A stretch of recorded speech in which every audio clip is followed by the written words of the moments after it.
আলহামদুলিল্লাহ আমরা 201 গম্বুজ মসজিদ গোপালপুরে এসেছি। বড় সুন্দর লাগলো, অনেক ভালো লাগলো। এই মসজিদটা যিনি নির্মাণ করেছেন উনি একজন মহান ব্যক্তি। আল্লাহ রাসূল হাদিসের মধ্যে বলছেন, মান বানাল্লাহি মাসাজিদান বানাল্লাহু তাআলা বাইতান ফিল জান্নাহ। যে ব্যক্তি মসজিদ নির্মাণ করবে আল্লাহর জন্য, আল্লাহ রাব্বুল আলামিন তার জন্য জান্নাতে বিল্ডিং তৈরি করবেন, বালাখানা তৈরি করবেন। আলহামদুলিল্লাহ, এত সুন্দর মসজিদ, মসজিদটা দেখে আমাদের মন ভরে। মনে বড় আশা ছিল যাব মদিনা, মনে বড় আশা ছিল যাব মদিনা।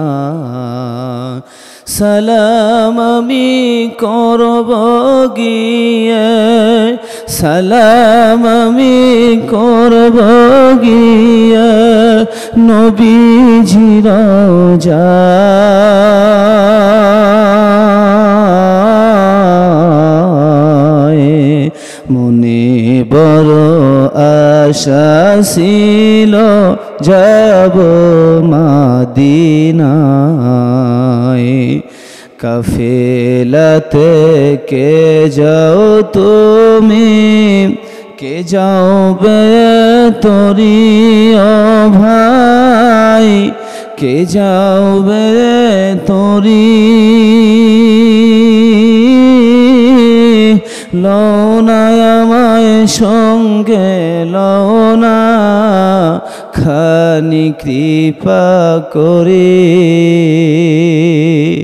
সঙ্গে যদি না লও মোরে, যেতে মদিনা।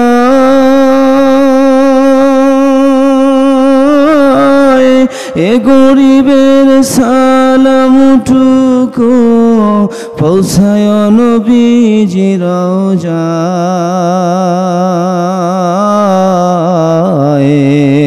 মনে বড় আশা ছিল যাব মদিনায়।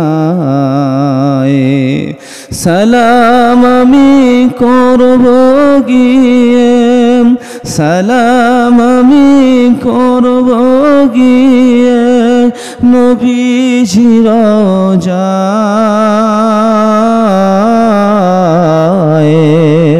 মনে বড় আশা ছিল যাব মদিনায়। আসসালামু আলাইকুম ওয়া রাহমাতুল্লাহ।